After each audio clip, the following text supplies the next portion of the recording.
अक्षय तृतीया आज के दिन बहुत ही शुभ और मंगलमय पर्व है। आज के दिन आप सब लोग ये काम अवश्य करें। आज आप लोग अपने अपने घरों में हल्दी, जौ, पीली सरसों, पीली कोड़ियाँ, गोमती चक्र ऐसी वस्तुएं लेकर के आए, उन्हें पूजा स्थान में रखें, इनकी पूजा करें अथवा किसी जरूरतमंद को दान कर दें। इस तरह के उपाय बताने वाले वीडियोस आप सबने भी देखे ही होंगे। तो प्रश्न ये उठता है कि ऐसी क्या विशेष बात है इस आज के दिन वैशाख महीने के शुक्ल पक्ष की तृतीया तिथि को अक्षय तृतीया के नाम से कहा जाता है। अक्षय तृतीया या आखा तीज के नाम से ये बहुत ही विख्यात है, बहुत बड़ा पर्व है। भारतीय संस्कृति के अंदर हम सब लोग इसे एक सांस्कृतिक और धार्मिक संस्कारों को जगाने वाले पर्व के रूप में देखते हैं। अक्षय तृतीया का पर्व क्यों बन जाता है खास, आज हम इसी पर बात करने जा रहे हैं। हम देखें आज के दिन सूर्य और चंद्रमा, ये जो दो लुमिनरीज हैं, ये जो दो ज्योतिषी देव हैं, ये इस समय के अंदर अपनी उच्च अवस्था में विद्यमान रहते हैं।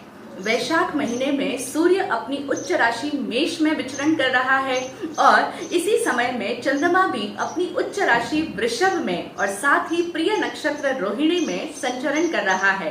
तो अब इस समय में जब ये दोनों ही प्रकाश पुंज ग्रह अपनी उच्च अवस्था में हैं, उच्च अवस्था का मतलब होता है अपनी परम तेजोमय अवस्था में है, दीप्त अवस्था में है, तो ऐसे समय में यूनिवर्स के अंदर कुछ ऐसी डिवाइन एनर्जीज का फ्लो रहता है कि जिस वजह से ये दिन अपने आप में बहुत ही अद्भुत और विशेष दिन बन जाता है। और ऐसा दिन पूरे वर्ष भर में फिर कभी दोबारा नहीं आता। ऐसा अद्भुत संयोग जब सूर्य और चंद्रमा दोनों ही अपनी परम उच्च अवस्था में मौजूद रहते हैं।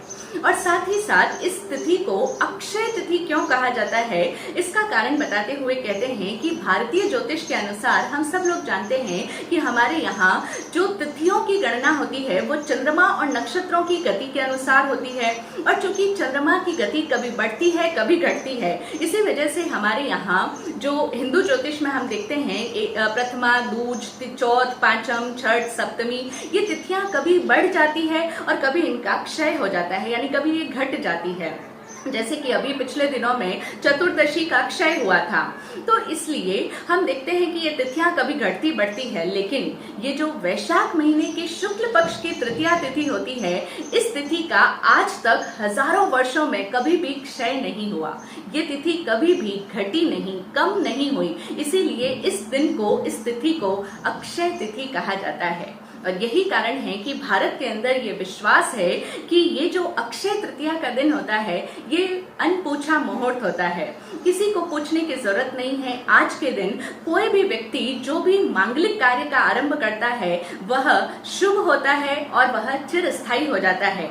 इसीलिए आज के दिन नूतन गृह आरंभ, व्यापार का नया प्रारंभ करना हो या मुंडन संस्कार करना हो या विवाह संस्कार करना हो, ऐसे सब मांगलिक कार्य आज के दिन बहुत ज्यादा देखने में आते हैं। क्योंकि इस दिन किसी पंडित को पूछने की जरूरत नहीं, कोई नक्षत्र योग देखने की आवश्यकता नहीं होती है।